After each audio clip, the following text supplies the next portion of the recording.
Movie Nut here with a review for Patch Adams, the 1998 drama comedy starring Robin Williams, Monica Potter, and Philip Seymour Hoffman. Based on the life of Dr. Hunter Patch Adams, the story follows the titular character who, after committing himself to an insane asylum for suicide attempts, discovers that he has a gift for helping people using humor and imagination. Checking himself out, he decides to go on to medical college to study to become a doctor, where he begins practicing his outlandish methods of using humor as a means of helping the patients at the nearby hospital. This earns him the wrath of the senior medical staff, who do not believe in these unconventional methods and prefer to go with a traditional method of distance and doctor supremacy, which Patch objects to. It is through these actions that inspire him to found the Gesundheit Institute, which aims to be a free hospital to help those most in need, on the basis of combining humor with a much deeper doctor-patient relationship. The acting all around is decent. Robin Williams is in fine form as Patch Adams, giving us all the needed energy, zaniness, while at the same time restraint and subtleties in certain scenes, proving himself once again both a capable comedian and a capable dramatic actor. Monica Potter does fine as the love interest and a fellow medical student, being able to initially be quite tight and serious and later become a bit more warm and open to others. However, the dialogue they give her handles this less than sparklingly, but we will get to that later when we discuss script. And the other notables in the cast, including veteran Philip Seymour Hoffman and Bob Gunton, do good in their respective roles, albeit they are given one-dimensional characters that don't have much meat to them. And Daniel London as Patch's closest friend also delivers a serviceable job, being a straight man to Robin's antics. Visually, while not necessarily a film heavy on design, it does look very good, with the hospital, the asylum, and the various buildings, many of which were built on sound stages, looking absolutely authentic and realistic, and not feeling in the least bit like sets. And the exterior locations in and of themselves are also quite beautiful to look at, especially the spread of land where Patch founds the Gesundheit Institute, which is a fine piece of cinematography in and of itself, and feels like something from a postcard.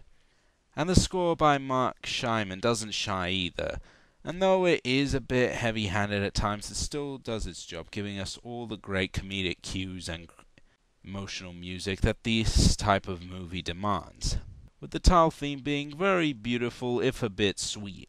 But all things aside, now we come to the key thing here, which is the script. Now, frankly, by this point, the historical accuracy of this movie has been spoken for. Yes, I'm already aware of the whole controversy surrounding the love interest played by Monica Potter not being an actual figure, the fact that the film condenses his college career, and the fact that the film simplifies his theory of using humor to help heal.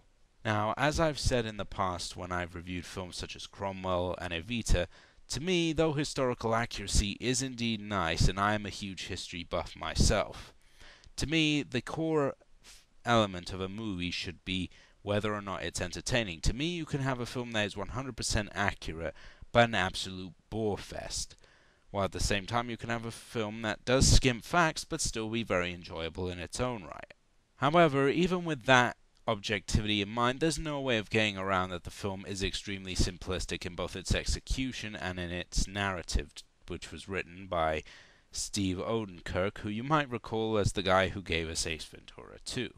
The core problem with the movie is the fact that it presents a lot of interesting themes and ideas about medicine and the nature of American doctors and the nature of the system, but it never fully explores them, and of course forgoes it for Robin Williams' craziness, which, while enjoyable, kind of almost weakens the message that the film is trying to get across. And while I have heard complaints about the film being excessively sugary and sweet, I wouldn't say it's sweet so much as it is very basic in its storytelling.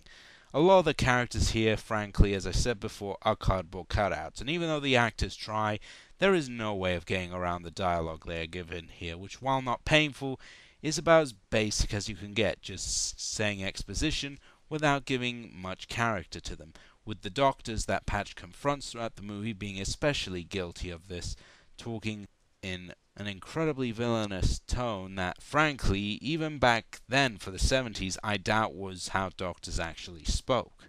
And because it oversimplifies Patch's philosophy to just making people laugh to make them feel better, we never fully take his side in this issue, even though the film clearly tries to paint it that way. Because we don't see the other aspects of Patch's interesting views on medicine and just see him bumbling around, even though the film clearly wants us to hate the establishment, we don't really get much reason to root for Patch. And the same problem applies, as I said, to the other characters on his side, such as his fellow medical students, because they are not given much to do or say either, except provide exposition, which, while not annoying, is incredibly frustrating because you're seeing good actors wasting screen time that could have been devoted to really examining and exploring the themes and beliefs that Patch has. The real Patch Hunter Adams was an incredibly interesting man and probably one of the defining medical figures of the 20th century. And here, because they've oversimplified it, you lose a lot of that energy, a lot of that intrigue, a lot of those fascinating moments. And I'm not going to sit here and blame Robin or the director Tom Shadyac for this, who, surprisingly for a man who's really only ever done comedies, handles the dramatic elements well, and his visual style is certainly never irritating or too close for me to see what's going on, and he has good timing on the gags from Williams. For me, the blame falls squarely on the shoulders of writer Steve Odenkirk. He simply hasn't got it in him to deliver the depth that a story like this needs, and not resort to stock cliches which, frankly, become a bit drollsome. The film is certainly never boring, and as I said, there is a lot to like here. Robin's shtick, for the most part, well, it's Robin Williams. I mean, it's just, that's all I really need to say about it. It's very enjoyable to watch, and just seeing the kids, who, by the way, were actually suffering from cancer, and seeing them laugh is something that is actually a pretty beautiful moment in and of itself that doesn't feel as forced as you might think it does. And Scheinman's score, though it can be a bit manipulative and forceful at certain scenes, is still a beautiful piece of music regardless.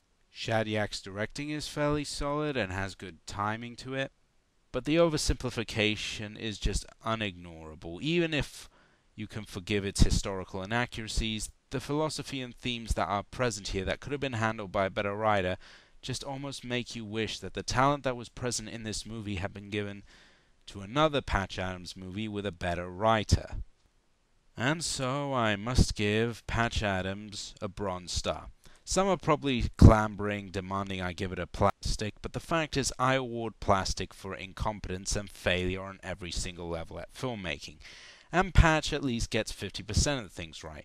It is pretty to look and listen to, and Robin is in fine form, but really, there's just not enough here. The historical inaccuracies, while a problem, do form a part of the mediocre and uninspired screenplay by Odenkirk that drags the film down and keeps it from reaching its maximum potential.